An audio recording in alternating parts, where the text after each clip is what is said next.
যদি রেজাল্টের মার্জিনটাকে এক পাশে সরায় রাখি তাহলে নিশ্চয়ই ম্যাচটা উপভোগ্য ছিল। আমরা বলবো না যে আমরা খুব হ্যাপি, বাট নট আনহ্যাপি। আমাদের ছেলেরা ফাইট করছে, ইভেন অলমোস্ট 6 চান্স ক্রিয়েট করছে, গোল পোস্টে হিট করছে, গোলকিপার সেভ করছে এবং অন টার্গেটে রাখতে পারে নাই।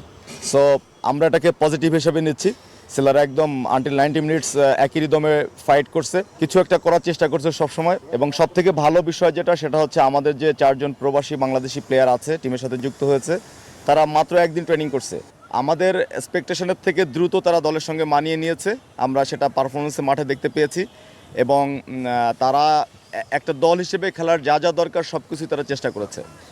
এবং ম্যাচ টাইম টু টাইম যত বেশি ম্যাচ সামনের দিকে আসছে তত বেশি তারা দলের পক্ষে ভালো কিছু করার চেষ্টা করছে।